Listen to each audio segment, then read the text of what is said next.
Hi welcome back to our channel. So finally Kuwait airport ready ஆகிடுச்சின்னு நான் நினைக்கிறேன். So நேற்று அஃபிஷியலாக ஒரு வீடியோ வேறு வச்சுருந்தாங்க, அனுப்பியிருந்தாங்க. ஸோ அந்த வீடியோ ஷேர் பண்ணுறேன், உங்களுக்கு ஓகேவான்னு தான் சொல்லுங்கள். யார் யார் இந்த வருஷத்தில் ஊருக்கு போக போகிறீங்க? மீன்ஸ் ஆகஸ்ட்டு செப்டம்பர் இந்த இதுக்குள்ள இல்லை யார் யார் ஊருக்கு போய் எவ்வளோ நாள் ஆச்சு அப்படிங்கிறத கமெண்ட் பாக்ஸில் கமெண்ட் பண்ணுங்கள். ஸோ இது வரைக்கும் டெர்மினல் 4 and 5 தான் அது ஆயிடுச்சு. என்னென்ன ஓப்பனில் இருந்துச்சு இல்லையா, அதில் வந்து ஜசீராவும் குவைட் ஏர்வேஸும் போயிட்டு இருந்துச்சு.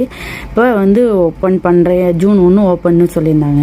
ஸோ அதோட அஃபிஷியல் வீடியோ தான் போட்டிருக்காங்க. நல்லாயிருக்கு. திரும்பியும் 2 இடத்துல போட்டிருக்காங்கன்னு சொன்னாங்க. அதெல்லாம் இல்லாமல் நல்லபடியாக போச்சுன்னா நல்லாயிருக்கும். வெயிட் பண்ணி பார்ப்போம். ஜூன் 1 யார் யார் T2க்கு போக போகிறீங்க அப்படிங்கிறத கமெண்ட் பாக்ஸில் கமெண்ட் பண்ணுங்கள். யார் யார் இந்த வருஷத்துக்கு ஊருக்கு ரெடி ஆகிட்டீங்க அப்படிங்கிறத கமெண்ட் பாக்ஸில் கமெண்ட் பண்ணுங்கள். ஸோ நாங்கள் வந்து பிளான் பண்ணியிருக்கோம் ஆகஸ்ட்டில். பார்ப்போம் அது நல்லபடியாக நடக்குதா இல்லையா அப்படிங்கிறது.